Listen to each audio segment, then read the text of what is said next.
So, welcome to the Earth Medicine Podcast. I'm Laurel, your host, and today we have the amazing Sarah Thomas. She is the founder of Upper Clarity School of Stone Medicine. She's a licensed acupuncturist. She's also the founder of North Carolina's very first first mineral studies for healers, and she's taught hundreds of people from all over the world. So we're really lucky to be able to have her share a little bit of her knowledge here today. Welcome, Sarah. Hi, Laurel. Happy to be here. Hello to everyone. Oh, beautiful. So I wanted to start off, since I'm new, I am only about a year and a half new to the concept of stone medicine. I would love for you to be able to introduce stone medicine to somebody who's never heard the term, beginning with physical examples and then leading the listener into its highest potential as a spiritual frequency quantum physics medicine. Wow, amazing. Okay, well, when we say stone medicine, what we're saying is something just a little bit slightly different than crystal healing, which we normally hear about crystal healing in the West. And stone medicine goes way back to ancient Taoist China. And what I'm really saying when I say stone medicine, it's almost like I'm saying herbal medicine, but it's stone medicine. So the herbs and the stones were all used together and put together in these large materia medicas and studied like no other place in the world for their healing and alchemical and awakening properties. So when I say stone medicine, it's kind of like, think of me going way back to ancient Taoist China and having all these drawers that I'm opening of different medicines. And some could be animal parts, some could be shells, some could be trees, nuts, grains, herbs, aspects from the sea and the ocean. And then of course, all the minerals were involved in that too, were a part of that, because the Taoists saw everything as one and everything as alive. And they also saw that the earth has everything that we need to heal. So they covered all of it. And in the modern time, we don't look at stone medicine as much. It kind of fizzled out because people got a little bit afraid of heavy metal poisoning because of the way that it was being done. But we actually can do stone medicine now, and it has become, beautifully material and also immaterial. It's become, a physical medicine, but also even more an alchemical and spiritual medicine. And I think people connect with stones and crystals a lot these days, ever since the revolution in the 1970s, of that stones can be metaphysical, stones can move energy and conduct metaphysical energy. So we connect with that. And when skeptics kind of like come into the field, like, can a stone really do anything? Stones just sit there. I think one of the places that I start is really simply describing that herbal medicine shops in China still sell stones as you crush them up and you ingest them. So like fluorite can be used to warm the womb or used for infertility. And pyrite, you can get pyrite crushed up for the properties of the sulfur and the iron. You can get, I have here behind me, peridot for the properties of the magnesium and the iron. Every time, you've probably used stone medicine if you use Pepto-Bismol, that's based in bismuth. And you've probably used stone medicine if you've eaten Tums, which is based in calcium. So people kind of get that. They can be like, oh, okay, this is stone medicine, right? It's like we're eating elements and rocks out of the earth for healing. But the place where it jumps and shifts is, can we use these beyond the material? Can they work beyond the material? I think people can get their mind around, oh, okay, if I'm taking Tums, it's calcium, so it can reduce acid. But when we start to think about, can these move metaphysical energy? Can they help us in spiritual realms? I think that's where there starts to be a disconnect for some people, just because we've divorced spirit and matter in the West. But I'll let you take it from there. That's just an intro. That was fantastic. And me being new to it, I was really surprised that I'd never connected the fact that when you take a multivitamin, there's a list of minerals. Well, those are stones. So we ingest stones and plants equally and need both for our physical wetware to work. And the thing that is so beautiful to me that I've started to become more deeply aware of, and age just has a beautiful way of spiritualizing a person, is that in studying quantum physics, when you energy entrain with something, that is very real, it's very measurable. And what was very exciting to me is I took one of your classes on stone elixirs. And I also came across Dr. Emoto's work with messages in water that show that they hold electromagnetic energy, which is emotion. Emotions are electromagnetic, thoughts are electric.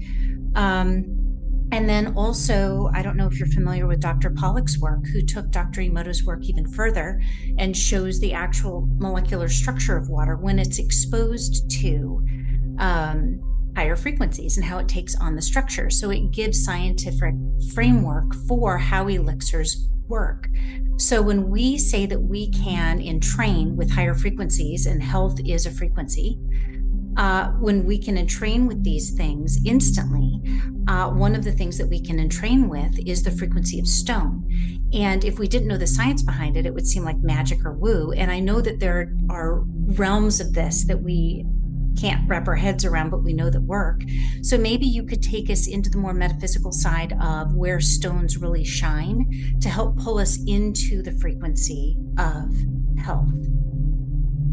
Yeah, absolutely. So stones, it's funny because stones are seen as very, very woo. And, woo is a term that does come from ancient China, and it means she who walks through dimensions, she who, pierces through the material realm and into the immaterial realms. Woo is the woman who lives at the outskirts of town. And woo does mean female, but of course there are many males that have had these abilities, but it's more female, and it was more female at that time because women have an easier time going within, where men, their external frontier, like their frontiers are more external. Like, let's go find Bigfoot. Let's understand cryptocurrency, which is awesome.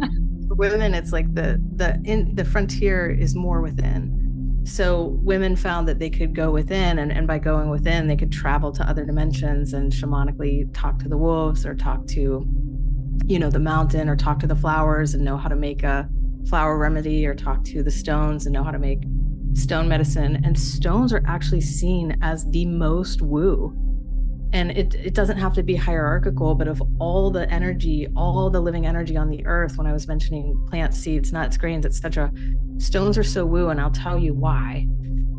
Stones are very material, right? They're the most dense energy that we have. They're more dense than anything. So they are permanent and dense. And inside that density, what we find in Taoism, that is when you go into the heart of form, or the heart of materiality, there is a portal or opening to formlessness or immateriality. When you go into the heart of something, you actually find its opposite, which is kind of like Star Wars. So they use stones. They found that, God, you really connect with a stone and go within the stone, or go within holding the stone, or imagine yourself inside of a stone, or go within while imagining a geometry. So the crystalline order is a big part of this. You could find that they were passports to other dimensions, and you could move and speak to other things and interact with, metaphysical fields around beings. And right, stones conduct energy, right? So of course they're conducting energy, but it's not just binary, it's non-binary. It's energy that is the energy that comes through a song, the energy that comes through someone's consciousness, the energy that comes through a blessing or a mantra. These things can't be quantified binary, like it's good, bad, right, or wrong, but they can be experienced in non-binary dimensions, like the dimension of the heart. And stones and silica, etc., actually can record non-binary information, interact with it, conduct it, absorb it, store it, transmit it. And stones have, because of the crystalline order and because of that density, we have found that they are really amazing at working with metaphysical realms and tapping into the energy, not just the body, but the bubble, right? Not just the body, but the fields around the body, of which there are so many. And there's more information in all of these fields around us. There's more information in the fields around us than there are in the material aspect of the body. So as it's like tapping into these invisible fields around the body is where all of the information is. And for anything to even materialize, it has to be thought of or connected to in the immaterial realms. So stones link us to that. And we find that, through exploration of gold, exploration of, they have found in emeralds and aquamarines that the water inside these crystals is exhibiting quantum properties. So they're bilocating, they're finding that the water can be in two different places at one time. There's quantum entanglement, it can disappear and reappear. So, Mercury, the power of Mercury, it's like all of these stones have like their own secret passage to magic and become their own passports to different realms of energy and dimensions and possibility, really. Yes, yes. But becomes a big subject, huh? It becomes a huge subject. I wish we had more time today to dive into all of that. Could you break down the physics and metaphysics of how stone medicine, and we can just take one example of, say, an elixir, how does that manifest into health? Can you take us from how it changes the properties of the water and how that water then changes the properties of the human ingesting it through intention, and how that manifests as health, and how different stones have different properties and why? That might be a big thing to unpack, but I would really like to explore that a little bit.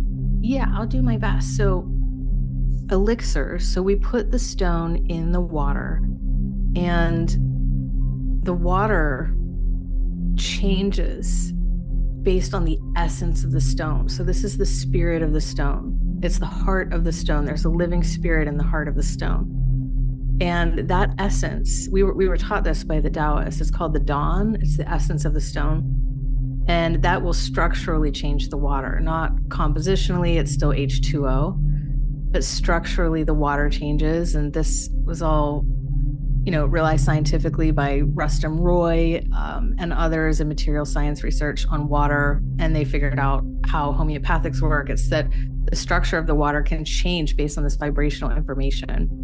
And when the structure changes, the properties change. So you no longer have water, you have this elixir, you have this watermelon tourmaline elixir, right? Because the structure's changed. And then when we ingest the elixir, so it has a lot to do with intention, because now we're working in quantum. We're not just working in material. Like the heart of the stone is going to be interacting with our heart and spirit. So when you work in the quantum, it's like intention and the observer affecting the experiment. It just all comes into play. So if you take it with the intention for the energy of the stone, or the energy that you called into the stone to come, and we see it as like it seeps down into the DNA. We see it as codes that seep down into the DNA and interact with the DNA, the brain, the spinal cord, the cerebral spinal fluid, the heart itself. Like all of these things, we see it also as like crystalline in nature. The pineal gland, the piezoelectric properties of the pineal gland get affected. And now we have this code. I keep saying code because that's like what it is. It's like this code seeps in and it can restructure the codons, the code and the energy within us, and go so deep that we end up having experiences that are becoming conscious of karmic issues, becoming conscious of ancestral issues, becoming conscious of all kind of energy around our energy fields and our consciousness, like to become awake to the self, to become conscious of the self and begin to awaken. So, and then I think that you asked too, like different stones have different properties. They do. That's awesome. It's just based on, there are all these classifications of stones. And, if it has a different crystal structure, like a hexagonal crystal structure affects things different than a cubic crystal structure. And right, if something has iron or magnesium, it's going to affect things different than if it has fluorine. So we have these 16 classifications that we look at. What level was the stone formed at? What is the level of hardness, the chemical composition, right? The color affects things vibrationally. And then we kind of gather its properties from looking at those 16 classifications. And that's how it's very much like herbal medicine. But then we also find that like amethyst is a great example of a stone that it tends to have all of these qualities and properties that we can't define. Like we can't figure it out just through these 16 classifications. It just goes beyond what we can understand. So that's how that is. That's beautiful. I was actually reading to further what you just said, I was reading some studies that were in the National Institute of Health in PubMed that were peer reviewed and completely legitimate studies where they would expose stem cells to Platonic solids, sacred geometry. And consistently, without fail, when they would expose a stem cell to a cube or a dodecahedron, it would become bone. When it was exposed to, I think it was an icosahedron, it would always become tissue. And another one, it would always become fat. So there is this lattice of geometry that is its own frequency that creates the path for life to flow into and manifest as. So everything that you're saying is extraordinary and so simplistic at the same time, in that it almost seems once you become awakened to stone medicine and you become awakened to the metasphysicality of it, of course it would offer this, I want to call it an electromagnetic lattice, but I don't really understand how it fits in. Maybe it's not of time space, but it has to enter time space for it to offer the framework, the scaffolding. One thing that I wanted to dip into also is to get your feedback on,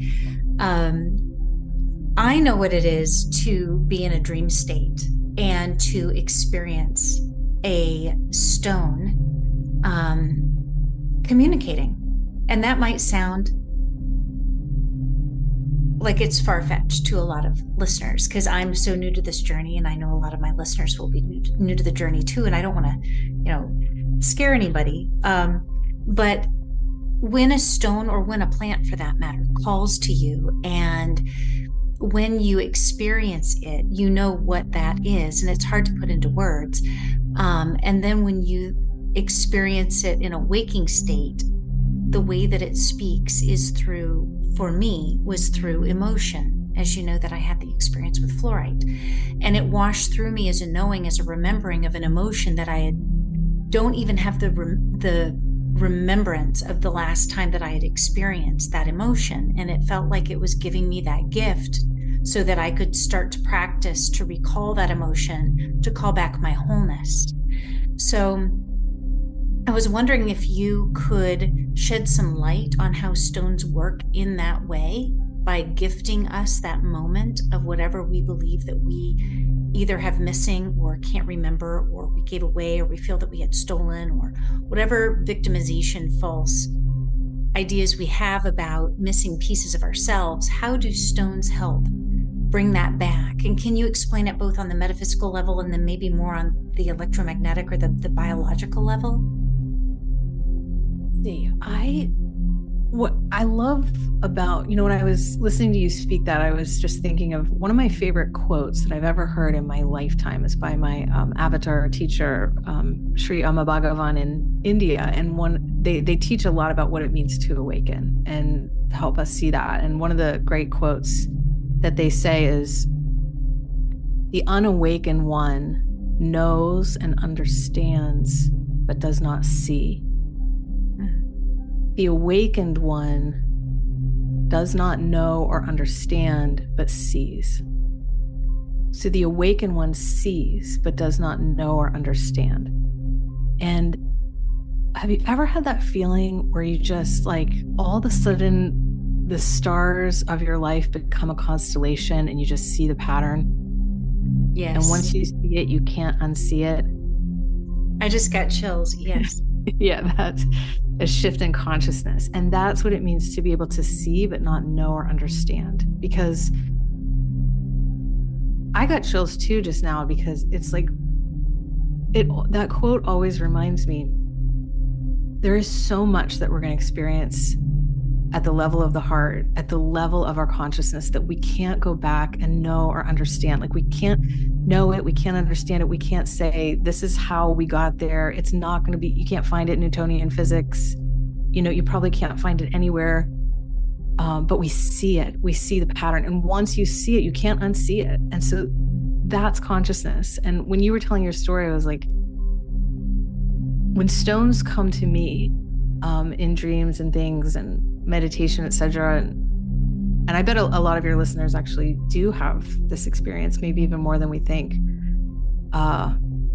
This is an experience of the heart. This is an experience, a soul level experience of the heart. And what it is a transformation. And that's what we're all looking for as well. We're looking for transformation. We're not really actually looking for information, which is where the AI is going to kind of fall short. But we're looking for transformation. When we have transformation, we feel it. So you always hear when someone has a transformation, they'll be like, I felt, like we just said, I felt like some tingling, or I felt like electricity come out my fingers, or I felt like I was like sitting in a bed of moss. And that's because the logic of the body and the heart were touched, but it went beyond the mind. And that's like real kind of soul level, heart level transformation. And I feel like that is something that we can invite and we're already a part of, but I don't know that we're going to understand it, you know, you know, at the level that we want to, that the mind wants to. So that's, ask me more if you want to, but that's what that brought up when you were saying that. But yes, well, I think the heart of the question was, if the heart recognizes the field of a stone and the message that it's conveying, what is the mechanism that is taken advantage of, or that is used between the stone and the heart for communication? You know, is it electromagnetic? Is it what is that physical mechanism that allows us to be touched in that way? You know, it is the soul. I think it is the soul. And I know that's not a physical mechanism, but I do think the soul is the interface between us and this daily life and what we can experience and the stones. And I think what stones come in for, and when they come in, is at times of great soul evolution. They touch us at moments of soul evolution because they live on such long cycles of time that they see us like, I've known you for 80 lifetimes. So let me come in and tell you here, like, what you're shifting and how deep this is. As far as, like I think what I would say is I would go into quantum physics and I would say it's the field. You know, this field is all around us, and the communication is through the field. And the field, it's nothingness, but it's also full of energy, this field. I think the field is the medium. I do too.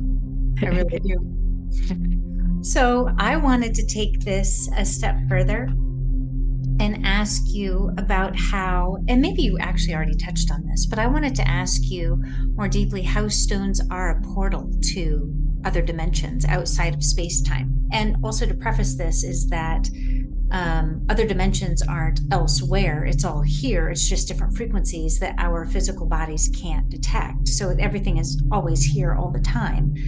And how is a stone able to take us to higher frequencies through meditation, or through, you know, how do we go through them as portals? And how have they been used in the past? Well, I was just saying this to somebody because I was, you know, if somebody told you were going to walk into a room and you were going to feel a lot of light, you would have, okay, I kind of have a sense about that. But then if somebody said to you, you're going to walk into this room and you're going to feel a lot of crystalline light, how does that change what you anticipate to feel? When we hear crystalline light, we think, oh, it's going to be really refined. It's going to be like this beautiful, transparent. You actually feel a higher frequency. Like it's almost like a chorus of angels singing. It feels like something really refined and something from a higher frequency that you're going to meet, that you're going to be able to interact with, that is just like at a higher frequency. So I think that I've always felt like crystals have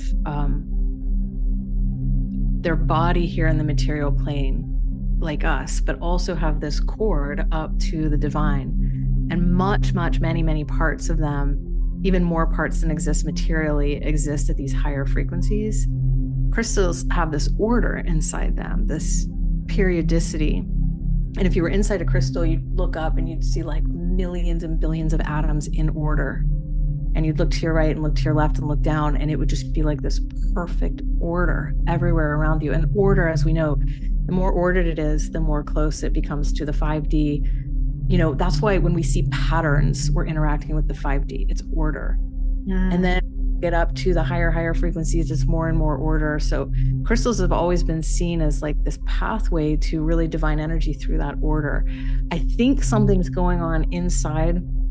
I think there's so many geometries inside the crystal because of that perfect order, millions and trillions of atoms in every direction and perfection. I think that opens up a quantum angle in some way inside the crystal, that it's not just 3D anymore. There's this opening into other dimensions and other frequencies, like you said, which are all around us and within us. We often see it as like we're going out somewhere, but they're within us. And I think there is, some secrets inside the crystal that have to do with the order. I think that's also like the mechanism for which it's all about geometry, how they take us to other places. It's the patterns, it's that order. And I love also what you said earlier about when you dive deeply into something, you find its opposite, and how the stone can be dense, but then also that means that it's the most expansive. So if it's the most expansive, that would make sense that it would be the material in our reality, that if a material could be a bridge, that would be it. The densest material would be the bridge to the most expansive. That makes total sense. I feel so seen. Thank you for getting it. That's me, and the Taoists feel so seen. That you dive into the heart of anything, you'll find it's opposite. That's how it is in this polarity that we find ourselves in. So one final question: how were you born knowing that you absolutely loved stone medicine? Or how did you gravitate into this with your life?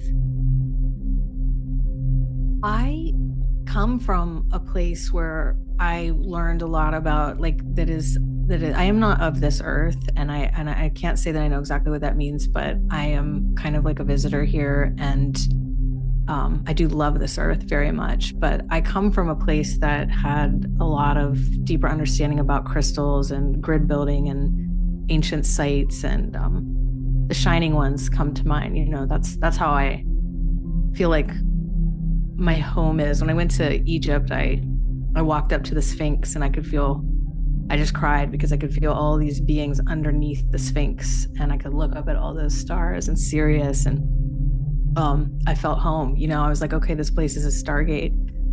So I come from that from a long time ago.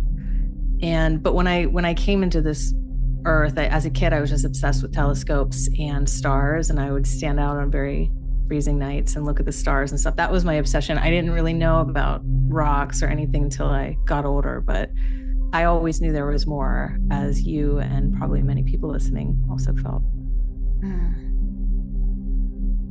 I love that. So do you have memories of being somewhere else other than here? I do. I don't even know if I'd call them memories. I definitely have memories of being on Earth, like past life memories we could call. But I feel like I've had more like sudden awarenesses or awakening experiences around the even deeper energy, which have been, when I see them, it feels like the most true thing I've ever seen. I think have usually happened in like deep processes with my teachers, or, ceremonies or things.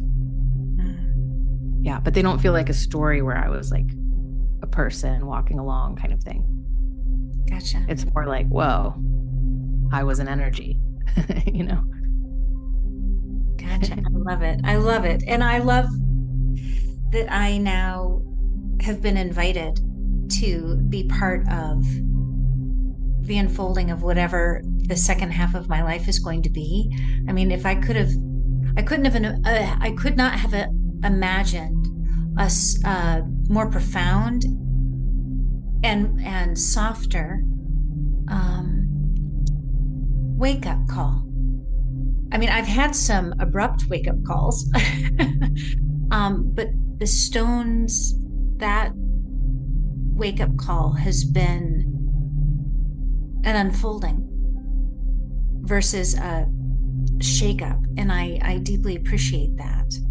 I appreciate the gentleness and the kindness, which speaks to their density. I think, to have something be so hard yet so soft. So hard, so permanent, so ancient. Do you want to tell? I mean, are your people going to get a chance to hear your fluorite story? Because I feel like you should tell it. You mentioned it, but I don't know.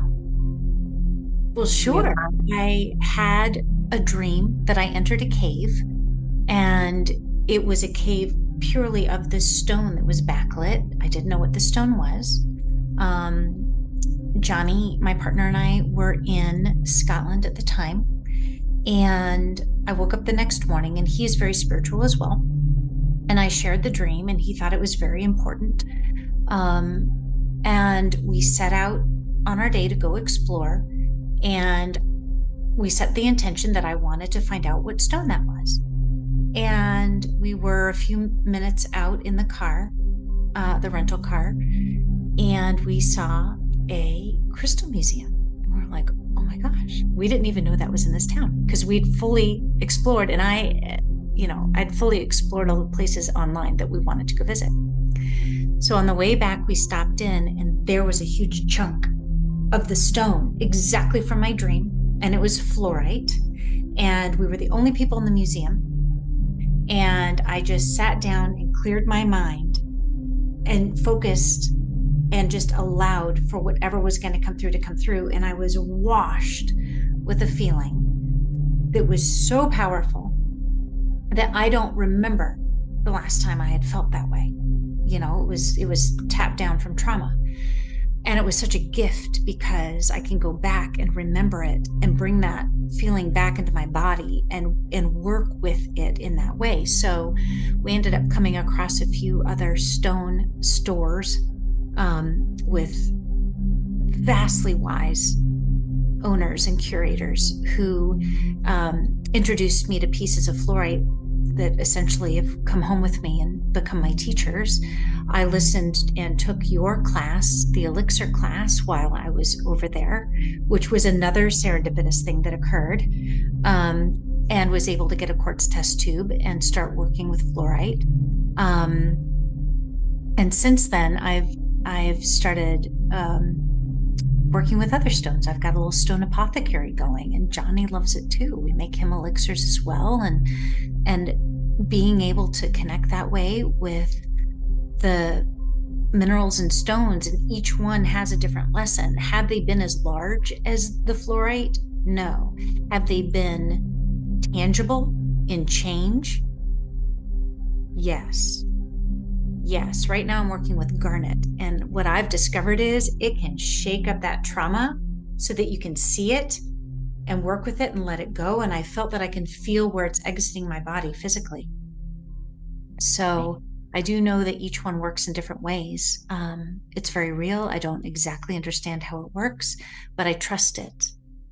I do trust it. Oh, and maybe you could just speak just a snippet to how do we know that we can trust this energy? Oh, well, I think that's so cool, by the way. I feel like your DNA, it was waiting for that stone, and then it's like the perfect time. At the perfect time, the stone touches the DNA, because the code is now on, and stones interact with the DNA. So it was like perfect timing. You know what I mean? Like it was all always going to happen at that time. How can we trust these experiences? My mentor, she says that the moment that we really choose to become conscious of doubt, because the doubt is always going to be running through the mind. But when you become conscious of doubt, that is the moment that you step on the path of walking a holy life. So you're watching the doubt, and it's okay. It's just part of the self, right? But if you can watch the doubt, then you start walking this holy life, because you're like, okay, there's doubt, but then what else is there? And the heart is always interacting with this. It's the heart that can grab a miracle at any moment. So I think it's like, become conscious of the doubt, realize everybody's mind is doubting. See if you can watch your doubt, see if you can see the doubt come in, and to see is to be free. And then all that is left is just like the heart is having these experiences that and we get to walk a holy life and be like, I'm walking this path of trust. Amazing, right? That is so incredible. Yeah, It's like what if that's all it is to live a holy life, is just to be like, I see you, doubt, but I'm still walking. Yeah. Towards this heart. It's amazing. So amazing. Yeah. Well, Sarah, this has been incredible. Thank you so much. Thank you. I love talking to you, Laurel. Thank you so much. I'll see you and your listeners another time. Take care. Beautiful. Thank you.